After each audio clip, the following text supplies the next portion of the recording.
Gue gak bisa kata-kata. Jadi hati gue jadi kayak puitis gitu. Puitis apa puitis ya? Puitis. Puitis. Jadi melankolis. Jadi menikmati indahnya dunia, indahnya Indonesia.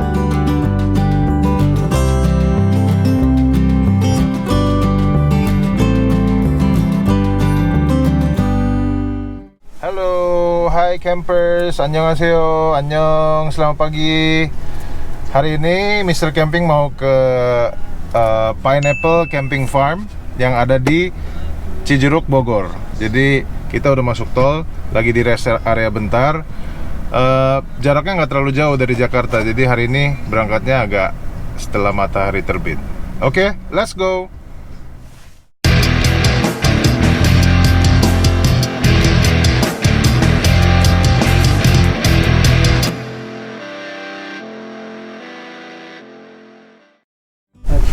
Oke, jadi kita udah nyampe, udah masuk jalan desanya dari tadi.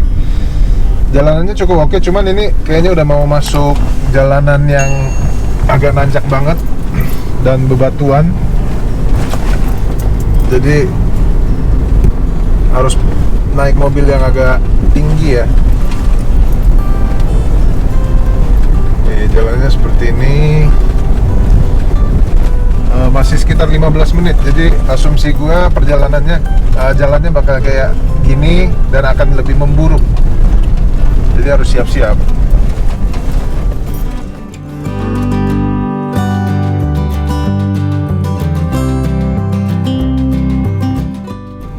Oke, jadi ini jalanannya cukup sempit dan udah nggak aspal ya, nggak dibungkus dengan aspal atau hot mix, jadi jalanannya udah tanah dan bebatuan.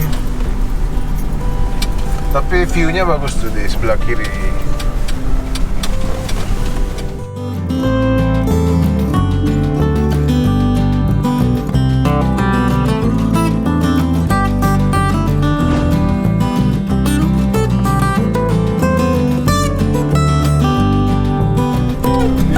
Yang pasti city car atau sedan kayaknya agak sulit ya lewat Medan menuju Pineapple Camping Farm. Pineapple Camping Farm Pineapple Camping Farm ini di Google sih gitu.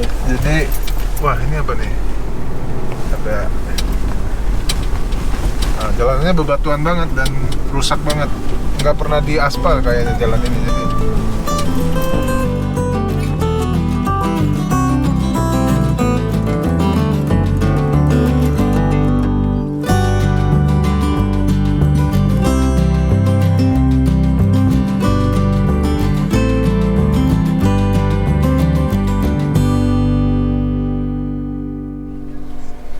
oke, setelah 2,5 jam perjalanan, 2,5 jam kurang sedikit sih, kita akhirnya sampai.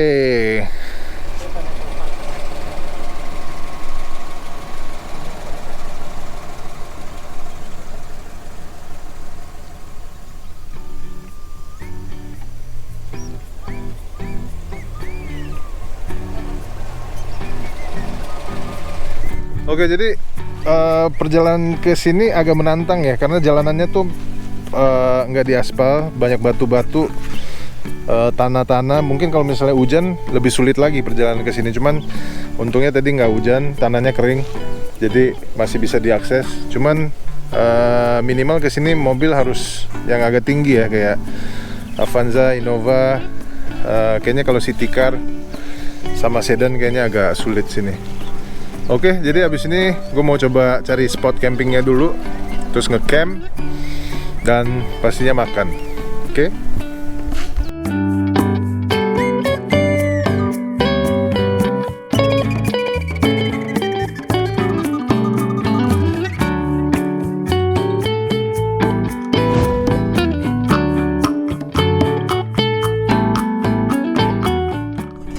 Oke, jadi udah selesai setup tendanya, kita lagi mau makan dulu nih.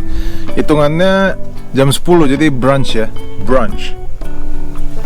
Nah, ada teman gue bawa mie ayam homemade tanpa pengawet. Pakai pengawet ya sih? Tanpa tanpa pengawet dan tanpa bayar, jadi pasti enak. Ya, kita coba dulu ya. Jadi Mr. Camping sudah nge-camp, udah set tendanya, terus sempat terbangin drone juga, lihat pemandangan di sekitarnya. Cuman balik lagi masih kabut juga ya, jadi kayaknya bulan-bulan yang gua camping di sini lagi banyak kabut, jadi pemandangannya kelihatan tapi agak sedikit kurang jelas. Anyway, jadi kita mau makan siang. Menu siang ini, kalau misalnya pernah nonton film Korea judulnya Parasite, itu film tahun lalu, cuman menang banyak penghargaan karena filmnya emang bagus banget. Jadi gue rekomendasiin untuk nonton. Di film itu sempat ada menu namanya chapaguri. Jadi sebenarnya instant noodle dari Nongshim, cuman dia resepnya tuh digabung. Jadi sebelum film itu pun sebenarnya udah sempet viral di Korea, cuman karena ada di film itu jadi well known di seluruh dunia. Jadi gue mau bikin itu. Jadi sebenarnya noodle chapaghetti ini dicampur sama noguri. Jadi sebutannya chapaguri. Kalau di film tulisannya ramdon. Jadi kita coba bikin chapaghetti ini, rasanya kayak jjajangmyeon. Kalau tahu makanan Korea namanya jjajangmyeon, dia mirip rasanya dengan jjajangmyeon tapi instan. Kalau mie noguri ini rasa mie kuah pedas, rasa seafood. Karena kita mau bikin sesuai resep di filmnya. Di filmnya itu dia pakai daging sapi. Kasih sedikit minyak.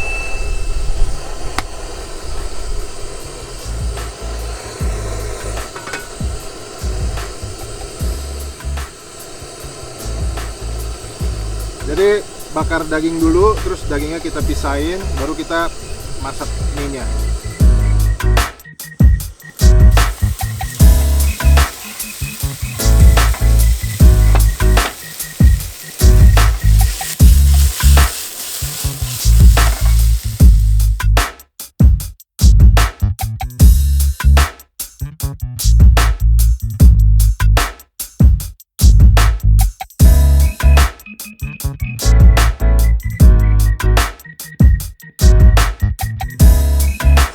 Airnya mendidih, baru kita masukin mie-nya.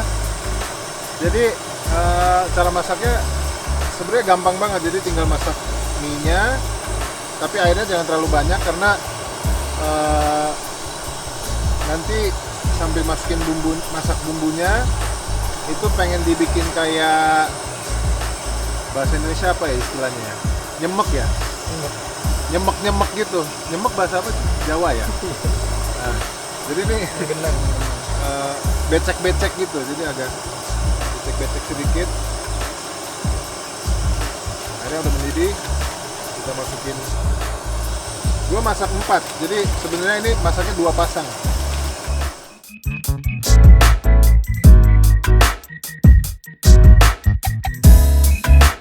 Kalau mie-nya udah mulai agak lemas, agak disebar-sebar begini, terus masukin. Kalau bumbu chapaghetti atau bumbu yang hitamnya itu masukin dua-duanya.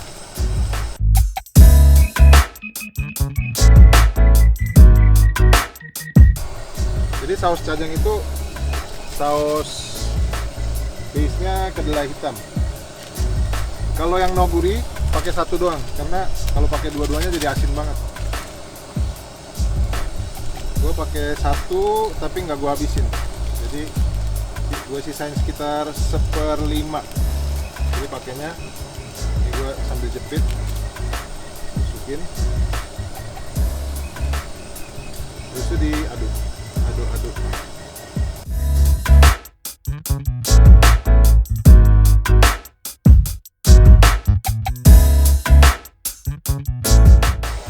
Nah, sebelum selesai, kalau lagi selesai, masukin dagingnya ke sini, terus aduk.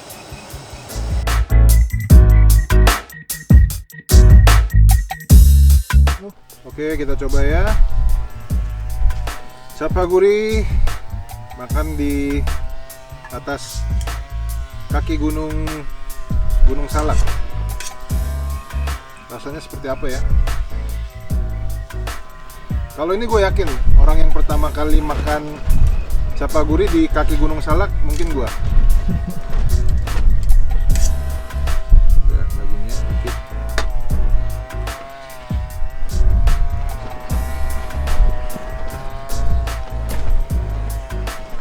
Oke. Halo Kesmida. Itu lagi motong rumput ya, jadi suaranya agak pakai daging.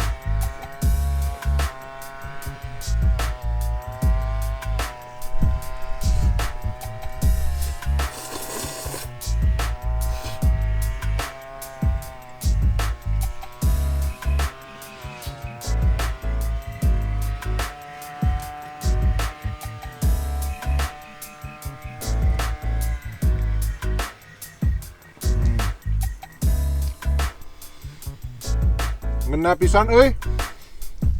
Enak banget. Kalau penasaran rasanya seperti apa, kalian harus coba makan.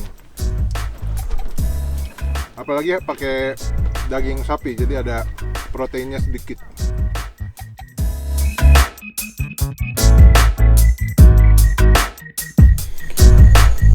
Oke, jadi Mr. Camping udah makan siang, udah ngopi, udah sempet bobo siang sebentar. Jadi gue mau kasih lihat campsite ini seperti apa. Jadi ini akses jalannya. Jadi dia kayak ular gitu. Dia kayak ular. Cukup jalannya cukup rusak, kayak batu-batu gitu. Jadi agak menantang jalannya. Nah kalau misalnya ini naik ke sini, nanti nyampenya ke sini. Sampai ke sini, gue tadi langsung parkir, langsung ngecamp di sampingnya. Jadi gue juga kali ini pilih campsite yang dekat sama WC dan bisa langsung parkir dan ngecamp. Di sini, kalau akses ke belakang, di situ ada WC, bisa melalui sini juga. Jadi kita coba naik ke atas. Jadi dari parkiran bisa naik. Di sini ada tangga, tangganya udah dibikin kayak batu gini, jadi nggak susah untuk naik. Nah di level 2 ini kalau misalnya buat ngecamp kayaknya agak kurang karena tanahnya juga nggak terlalu rata, terus banyak rumput. Kita naik lagi. Nah level 3 ini lebih rata, jadi di sini kayaknya lebih ideal untuk ngecamp. Terus kayaknya ini udah batasnya, jadi campsite-nya tuh sebenarnya lumayan kecil. Nah di sini juga bisa ngecamp, nggak terlalu besar campsite-nya. Cuman di sini bagusnya view-nya lepas banget dan siang terik, cuman menjelang sore ini adem. Ini sekarang jam 4 sore. Kita menuju ke WC-nya.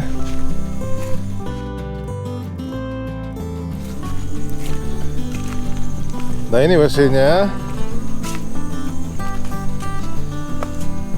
Jadi di sini tadi gue dikasih tahu sama pengelolanya, keran ini harus nyalain dulu.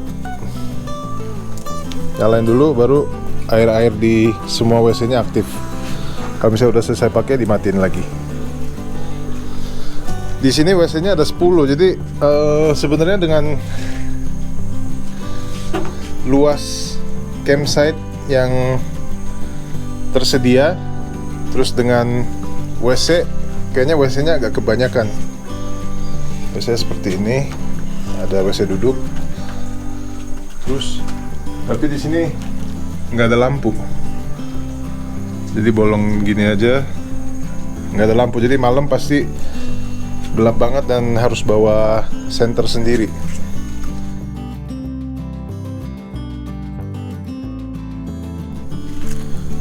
Mereka sebutnya aula, kayak tempat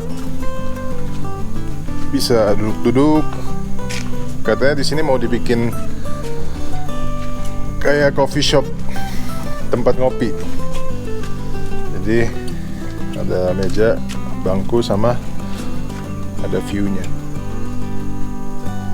Oke, itu tenda gua.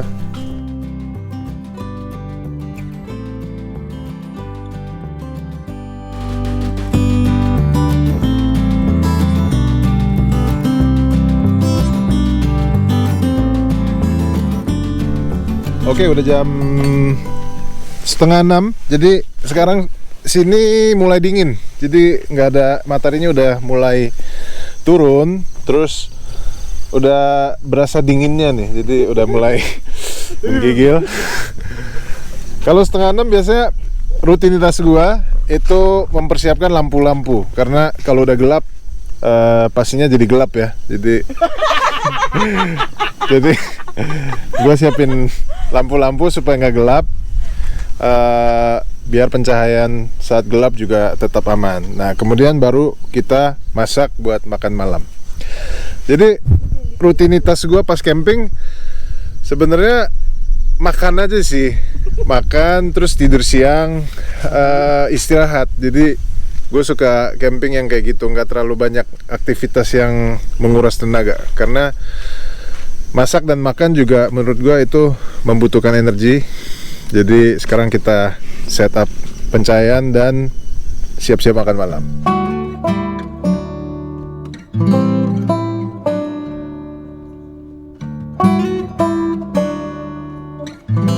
Udah jam 6 lewat ya, 6 lewat. Kita udah setting lampunya. Terus gue mau masak makanan malam, dinner.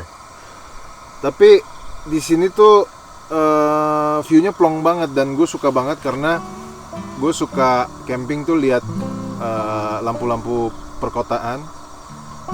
Di belakang kita kelihatan view-nya bagus banget, ada lampu-lampu kotanya. Belum terlalu terang, cuman udah kelihatan. Jadi gue suka suasana kayak gini. Oke, kita mulai.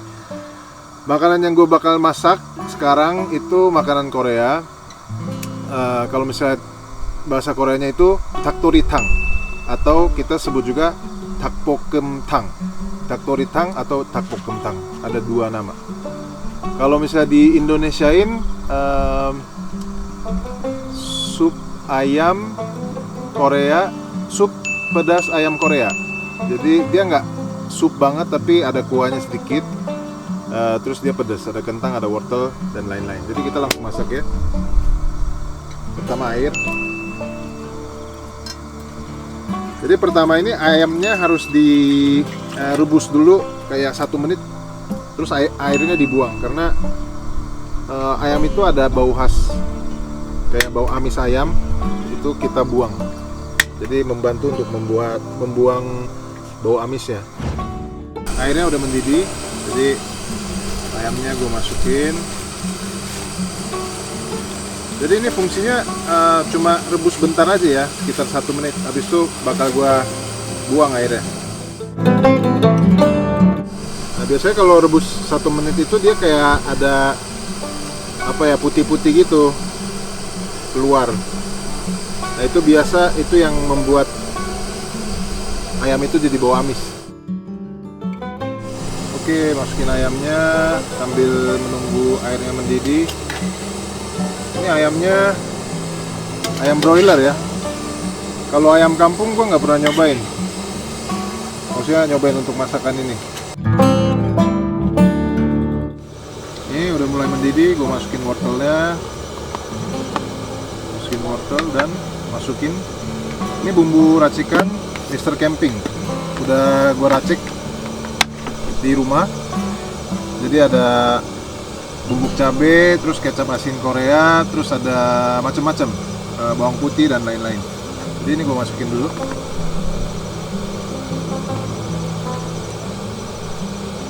Ini masakan masakan Korea yang ini, dia kalau di restoran Korea agak jarang, karena ini lebih kayak masakan rumah. Jadi ini salah satu masakan di rumah Korea. Kalau misalnya mau kenalin masakan pedas. Masakan pedas ke anak-anak. Biasanya masakan pedas anak-anak Korea banyakan ini. Pedas tapi enak. Jadi anak-anak suka. Oke, jadi ini udah direbus sekitar 45 menit. Lihat kuahnya udah mengering ya. Jadi kuahnya harus kayak mengental gini dan kentang sama wortelnya juga udah matang semua. Nah, ini biasanya makannya pakai nasi. Cuman hari ini gue mau kasih lihat nasi apa sih biasanya orang Korea makan. Enggak semua orang Korea makan nasi ini. Cuman biasanya anak kos atau anak yang tinggal sendiri, orang yang tinggal sendiri yang males bikin nasi, itu biasanya makan nasi nih. Nasinya kayak gini, nasi instan. Jadi tinggal dipanasin di air 10 menit udah bisa dimakan. Dan nasinya benar-benar enak. Jadi bukan nasi kayak instan tapi nggak enak, tapi ini kayak nasi beneran, Jadi tinggal cemplungin aja. Kalau misalnya microwave biasanya di rumah 2-3 menit, cuman karena kita di luar nggak ada microwave, kita cemplungin di sini 10 menit. Habis itu langsung jadi nasinya. Oke, nasinya udah jadi. Jadi praktis banget nih. Nasinya tinggal direbus di air panas. Udah jadi nasi ala Korea. Jadi beras Korea kan beda sama beras Indonesia. Beras Indonesia tuh kayak nggak ada lengketnya ya. Jadi kalau beras Korea tuh dia nasinya udah kayak bener-bener makan di restoran Korea. Oke, jadi sekarang saatnya makan. Saya mau 먹겠습니다. Langsung ambil ayamnya. Gue suka bagian paha atas. Oke, taruh sini. Nah, ini praktisnya nasinya kayak mangkok juga, jadi nggak perlu mangkok lagi. Kita coba ya.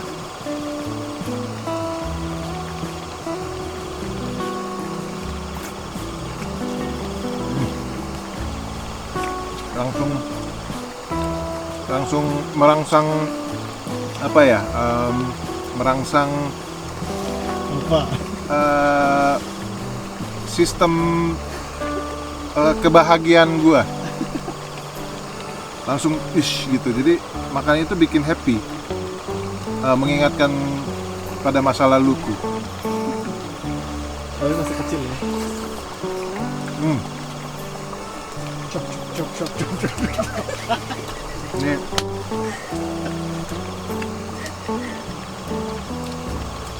teman-teman yang belum pernah makan makanan ini,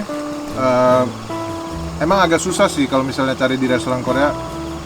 Jadi kalau misalnya agak niat, lihat di YouTube channel yang lain cara masaknya, cobain deh.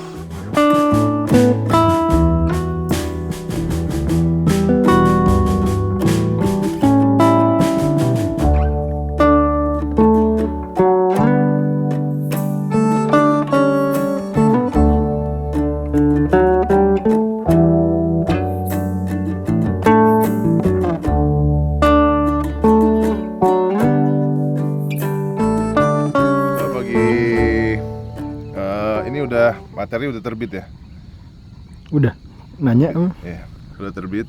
Ini kayaknya masih ada belek. Ini kita udah lihat sunrise-nya, indah banget. Gue gak bisa kata-kata. Jadi hati gue jadi kayak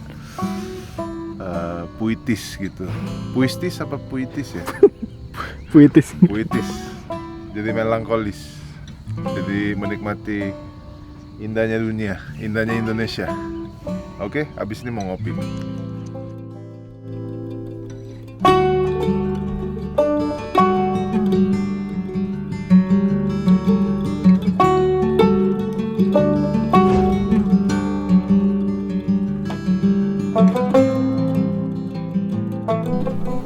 Oke, jadi Mr. Camping sudah lihat sunrise, udah lihat pemandangan, udah minum kopi, udah sarapan, udah sempet santai-santai. Ini lagi beres-beres tendanya. Overall pengalaman di sini cukup bagus karena pertama kelebihan yang gue suka di sini, view-nya ini nomor satu. Jadi lo bisa lihat Gunung Pangrango dari sini dan indah banget. Jadi sulit dijelaskan dengan kata-kata. Nah, terus kelebihan kedua, ini campsite-nya sepi, jadi cocok buat yang mau istirahat, nggak begitu suka keramaian. Di sini cocok. Terus, tapi pasti ada kekurangannya. Kekurangan yang gue rasain. Oh ya, sebelumnya kelebihan yang satu lagi yang gue suka di sini, lo bisa parkir dan ngecamp persis di samping mobil lo. Jadi kalau misalnya campers yang bawaannya banyak kayak gua, itu cocok di sini, nggak repot. Bawa barangnya nggak repot. Kekurangannya di sini pertama aksesnya itu cukup terjal, terus jalannya bebatuan, nggak aspal sama sekali. Jadi aksesnya sangat menantang. Jadi bisa aja mobil lo nyangkut kalau misalnya mobil lo nggak terlalu tinggi. Kedua, di sini fasilitas WC-nya masih sedikit kurang. Bersih, cuman seperti bak mandinya itu masih semen, jadi airnya nggak terlalu bersih, belum keramik. Terus bak mandinya juga posisinya agak jauh sama klosetnya, jadi agak sulit lah. Nah, terus kalau malam ya di sini WC-nya itu nggak ada listrik atau lagi penghematan, gue nggak ngerti. Cuman nggak ada lampu sama sekali di sini, jadi bener-bener gelap gulita, harus bawa senter. Dan mungkin bagi yang agak takut itu harus ditemenin sama temen lo. Terus di sini kekurangan yang satu lagi yang lumayan menurut gue itu sinyal HP. Gue selama di sini Telkomsel sinyal HP-nya hampir nggak dapet, telepon juga agak sulit, jadi agak sedikit bagi yang harus tetap online sambil kerja itu agak sulit. Excel juga di sini sinyalnya hampir nggak ada, telepon juga agak sulit. Jadi gitu pengalaman gue di Pineapple Camping Farm yang ada di Cijeruk ini. Di sini pemandangannya sangat bagus. Gue rekomendasi lo bisa beli nanasnya juga dari warga sekitar, karena di sini banyak kebun nanas milik PTPN. Jadi ikutin terus perjalanan dengan Mr. Camping di episode selanjutnya. Annyeong.